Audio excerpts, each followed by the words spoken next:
بسم اللہ الرحمن الرحیم اللہم صلی علی محمد وآل محمد وجاء اخوة یوسف فدخلوا علیہ فعرفهم وهم له منکرون فلما جہزهم بجہازهم قال ائتونی بأخ لکم من ابیکم الا ترون انی اوفی الکیل وانا خیر المنزلین۔ تقدیر ازلی، حکمت الہی، منشأ الہی یہ تھا کہ یوسف ایک عظیم نبی کے ساتھ سپر پاور طاقت کا مالک بھی ہو اور اقتدار کی باغ دوڑ بھی اسی کے ہاتھ میں ہو، مصر جیسے زرخیز زمین کا مالک بھی ہو اور خزانے کی چابی بھی اسی کے پاس ہو، یعنی وزیر خزانہ۔ زمین کی برآمدات، درآمدات، تقسیم یہ سب یوسف کے ہاتھ میں ہو۔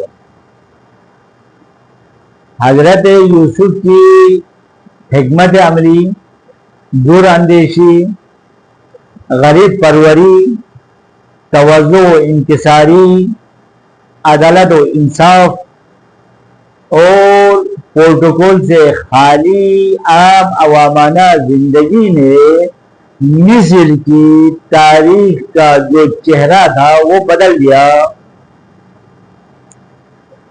اس وقت پوری دنیا میں بالعام، پاکستان میں بالاخص وہی لوگوں کا تصور امت کے ذہن میں ہے، عوام کے ذہن میں ہے، جو مالی لحاظ سے توانگر ہو، مال کی فراوان ہو، اطرافیوں کی کثرت ہو، غریبوں بینواؤں کو اپنے محفلوں سے 100 کلومیٹر فاصلے پہ رکھتا ہو، امیروں کا آنا جانا اس کے گھر میں لگا رہتا ہو، صاحبان اقتدار یا صاحبان منصبدار اس کی قدم بوسی کے لیے آتا ہو، تو یہ عزت ہے، یہی صاحب اقتدار بھی ہے، عوامی رائے عامہ بھی انہیں کے حق میں چلا جاتا ہے۔ لیکن سیرت انبیاء کی جو سیاست ہے، جو مشن ہے، وہ اس سے بالکل مختلف ہے۔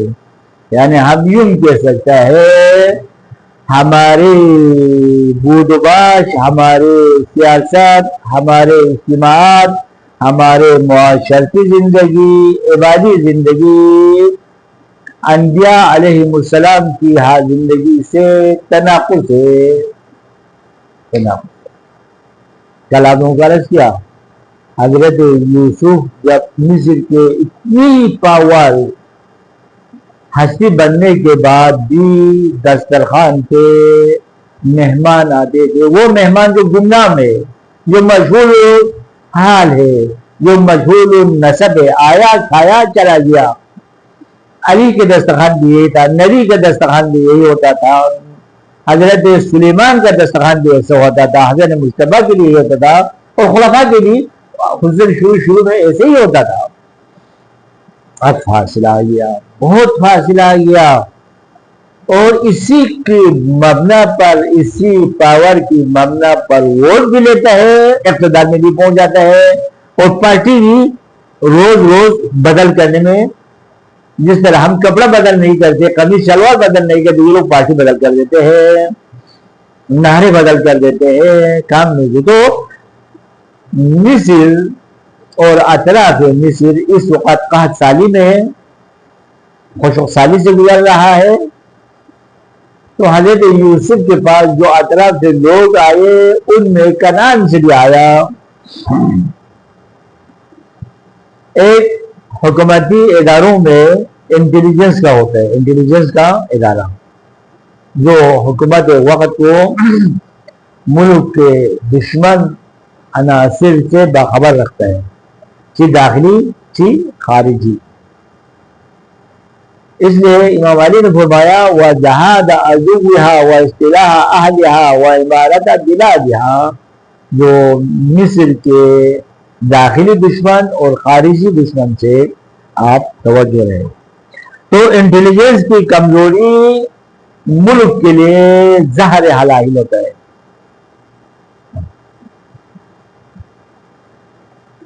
حضرت یوسف کی جو مخبرین تھے انہوں نے خبر دے دیا کنعان سے بھی حضرت یعقوب کے بیٹے قحط سالی سے متحصل ہو کر مصر کی مشہوری، نیک نامی اور عزیز مصر یوسف کی خوش اخلاقی، خوش خدمتی کی خبر سن کر وہ لوگ بھی مصر سے نکل چکے ہیں.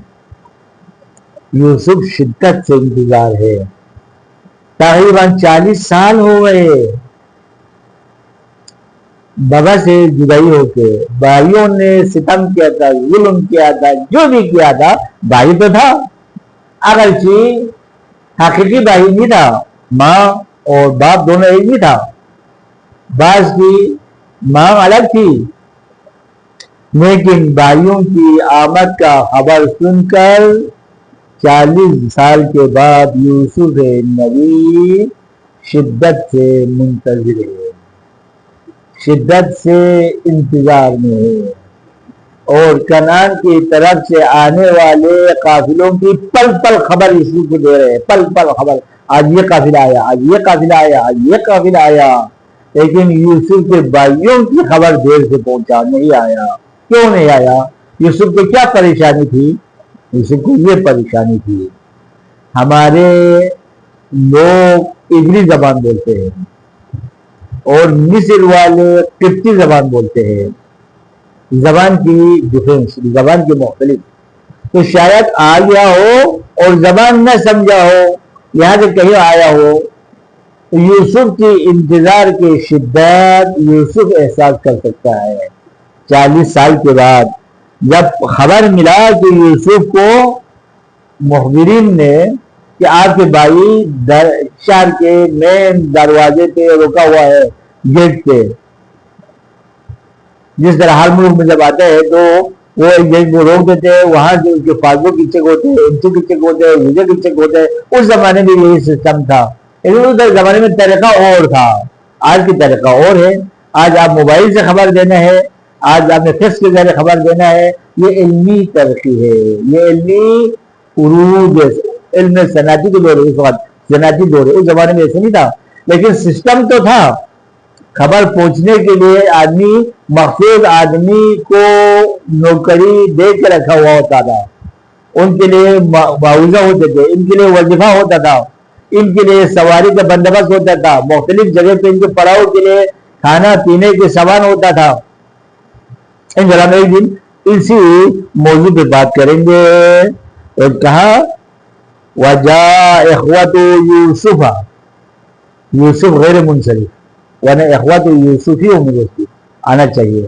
وَجَاءَ إِخْوَةُ يُوسُفَ، جا کفائی، جا یجو مجی جی، آیا یوسف کے بھائیوں، بھائی ایک سے زیادہ.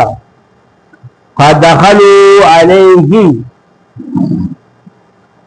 ان کو یہ لوگ داخل ہوئے علیہ یوسف کے دربار میں، یعنی ان کو شاہی مہمان قرار دیا.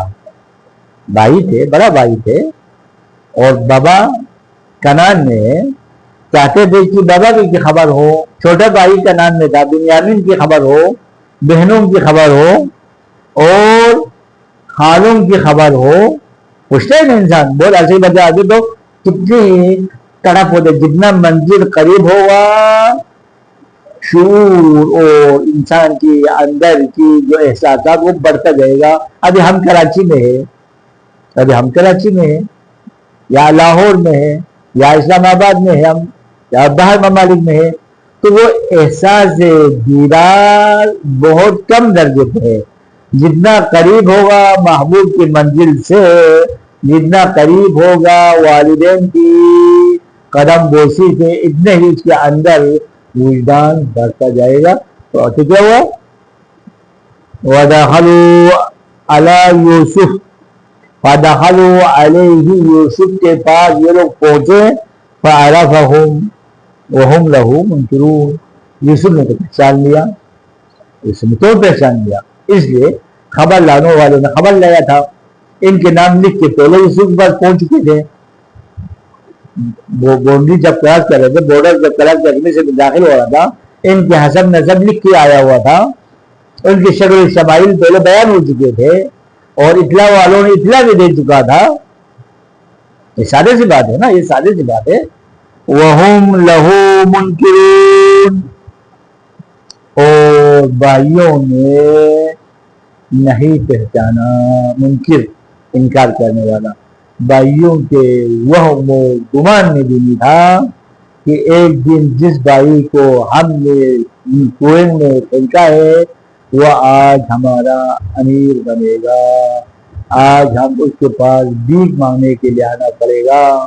ہم چاہتے تھے سردار بنے، ہم چاہتے تھے یعقوب کے پاس آنکھوں کا تارا بنے، لیکن نہ یعقوب کی محبت جلب کر سکے، نہ ہم یوسف کے پاس دوبارہ اپنی درجات کے لحاظ سے ضعف و کمزوری کا احساس کرنے سے نہ روک سکے۔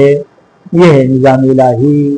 ہم بھی یہی چاہیے، آج آپ عہدے پہ ہے، آج آپ کے پاس مال ہے، آج آپ کے پاس دولت ہے، آج آپ کے پاس اقتدار ہے، آج آپ کے پاس میڈیا ہے، آج آپ کے پاس سب کچھ ہے، اس کو آخر نہ سمجھو، اللہ کو آخر سمجھو، اللہ کو اول سمجھو۔